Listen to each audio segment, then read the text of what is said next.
स्वागत है आप सभी विद्यार्थियों का Subhash study centre YouTube channel पर।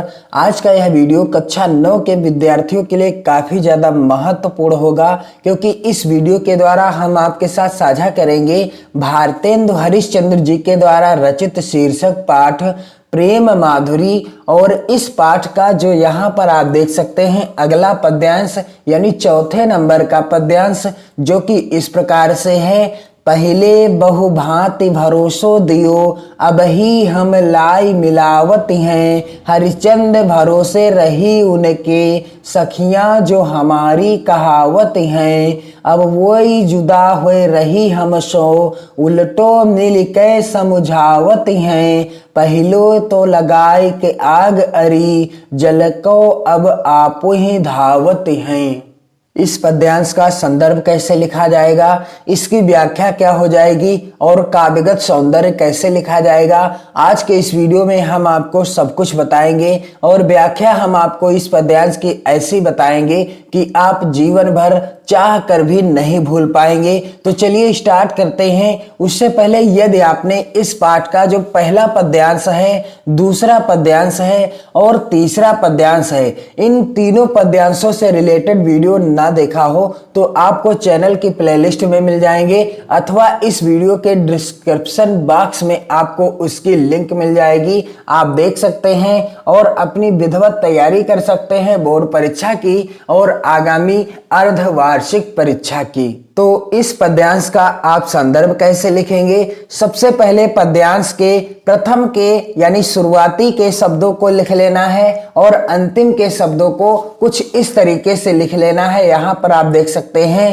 पहले बहुभांति और अंतिम के शब्द अब आप ही धावत हैं। इस तरीके से ब्लैक पेन से आपको लिखना है। फिर आपको हेडिंग डालना है संदर्भ, और बिल्कुल आसान संदर्भ है।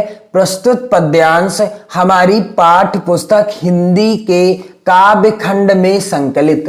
प्रस्तुत पद्यांश हमारी पाठ्य पुस्तक हिंदी के काव्य खंड में संकलित प्रेम माधुरी शीर्षक पाठ से अवतरित है। किस पाठ से है? प्रेम माधुरी शीर्षक पाठ से अवतरित है, जिसके रचयिता कौन है? भारतेंदु हरिश्चंद्र जी हैं। कौन है? भारतेंदु हरिश्चंद्र जी, जिसके रचनाकार हैं। और आप ध्यान देंगे कि जब भी आप संदर्भ लिखें, संदर्भ हेडिंग ब्लैक पेन से डालेंगे और प्रस्तुत पद्यांश हमारी पाठ्य पुस्तक हिंदी आपको ब्लैक पेन से लिखना है, और के काव्य खंड भी आपको ब्लैक पेन से लिखना है। में संकलित प्रेम माधुरी शीर्षक पाठ से अवतरित है।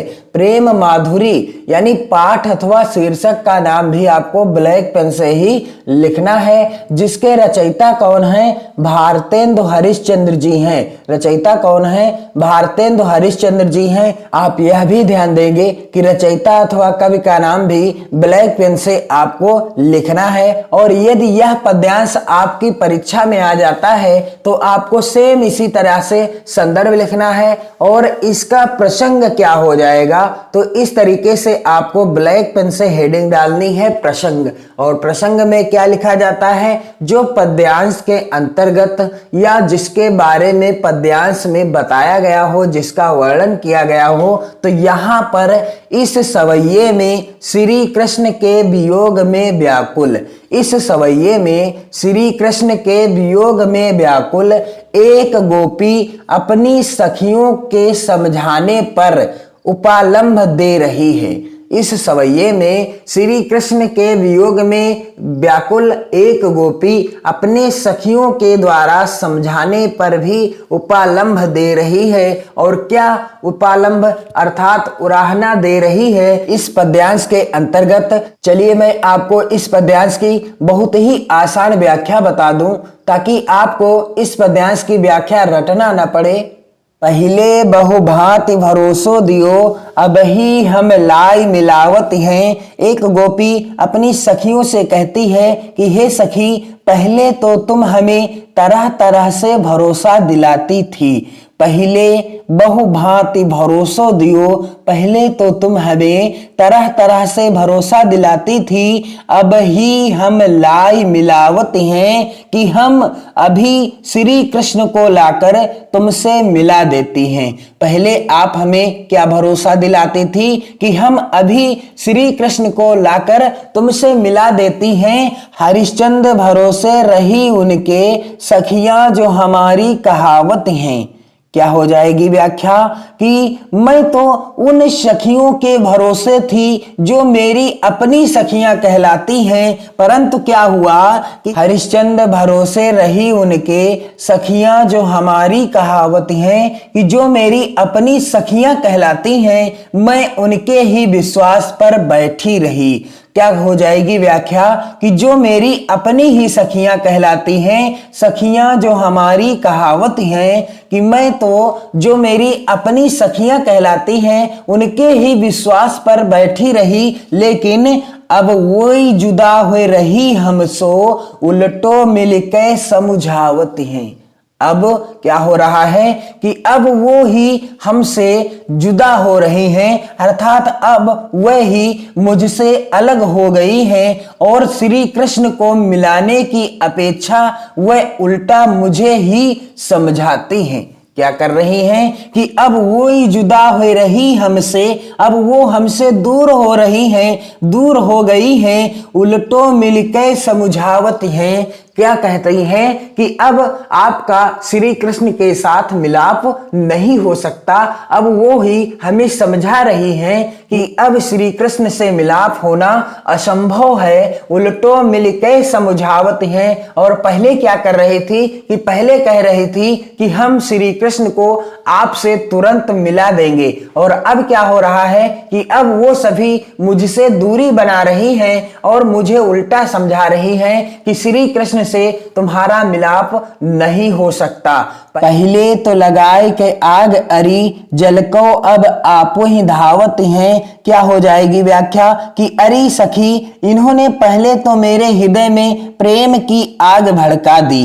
पहले तो लगाई के आग अरी, पहले तो इन्होंने मेरे हृदय में प्रेम की आग भड़का दी और जल को अब आप ही धावत हैं। और अब क्या कर रही हैं कि उसे बुझाने के लिए स्वयं ही जल लेने को दौड़ी जाती हैं। उसे बुझाने के लिए स्वयं जल लेने के लिए दौड़ी जाती हैं। यह कहाँ का न्याय है कि पहले तो लगाई के आग अरी, जल को अब आप ही धावत है। पहले तो इन्होंने मेरे हृदय में प्रेम रूपी आग लगा दी और अब उसे बुझाने के लिए स्वयं ही जल लेने को दौड़ रही हैं या दौड़ी जाती हैं। कहने का तात्पर्य है कि पहले तो इन्होंने मेरे हृदय में प्रेम रूपी आग लगा दी और अब मुझे तरह तरह से समझा रही हैं। तो इसकी व्याख्या आप कैसे लिखेंगे? पहले बहुभांति भरोसो दियो, अब ही हम लाई मिलावत हैं। क्या हो जाएगी व्याख्या और कैसे लिखेंगे आप इसकी व्याख्या? इस तरीके से आपको व्याख्या हेडिंग डालना है और क्या हो जाएगी व्याख्या कि हे सखी, पहले तो तुम हमें तरह तरह से भरोसा दिलाती थी। पहले तो तुम हमें तरह तरह से भरोसा दिलाती थी कि हम अभी श्री कृष्ण को लाकर तुमसे मिला देती हैं। पहले तो तुम हमें तरह तरह से भरोसा दिलाती थी कि हम तुम्हें अभी श्री कृष्ण से मिला देती हैं कि पहले बहुभांति भरोसो दियो, अब ही हम लाई मिलावत हैं। हरिश्चंद्र भरोसे रही उनके, सखियां जो हमारी कहावत हैं। हरिश्चंद्र भरोसे रही उनके, सखियां जो हमारी कहावत हैं। क्या हो जाएगी व्याख्या कि मैं उनके ही विश्वास पर बैठी रही। किनके विश्वास पर बैठी रही? कि जो मेरी अपनी सखियां हैं, मैं उनके ही विश्वास पर बैठी रही। लेकिन क्या हुआ कि अब वो ही जुदा हो रही हमसो, अब वो ही जुदा हो रही हमसो, उल्टो मिलके समझावते हैं। अब वो ही जुदा हो रही हमसो उल्टो मिलके समझावती हैं। क्या हो जाएगी व्याख्या कि अब वही मुझसे अलग हो गई हैं, अर्थात जो मेरी अपनी सखियां कहलाती हैं, मैं उनके ही विश्वास पर बैठी रही कि शायद एक ना एक दिन ये भगवान श्री कृष्ण से मेरा मिलाप करवा देंगी, परंतु अब क्या हो रहा है कि अब वही मुझसे अलग हो गई हैं। अब वही सखियां मुझसे अलग हो गई हैं और श्री कृष्ण को मिलाने की अपेक्षा वह उल्टा मुझे ही समझाती हैं। श्री कृष्ण से मुझे मिलाने की अपेक्षा अर्थात मुझे श्री कृष्ण से मिलाने की बात ही बड़ी दूर है, अब मुझे उल्टा समझाती हैं। क्या समझाती हैं कि अब तुम्हारा श्री कृष्ण से मिलाप नहीं हो सकता। क्या हो जाएगी व्याख्या कि अब वही जुदा हो रही हमसो उल्टो मिलके समझावत हैं। अब वह मुझे ही समझा रही हैं। पहले तो कहा कि ठीक है मैं आपका श्री कृष्ण से मिलाप करवा दूंगी, परंतु अब क्या कर रही हैं कि अब वो उल्टा मुझे समझा रही हैं कि अब श्री कृष्ण से तुम्हारा मिलाप नहीं होने वाला, अर्थात श्री कृष्ण के दर्शन तुम्हें नहीं होने वाले। अब पहले तो लगाई कि आग अरी जल को अब आपू ही धावते हैं। क्या हो जाएगी व्याख्या, पहले तो लगाए कि आग अरी जल को अब आपू ही धावत हैं कि अरी सखी इन्होंने पहले तो मेरे हृदय में प्रेम रूपी आग को भड़का दिया।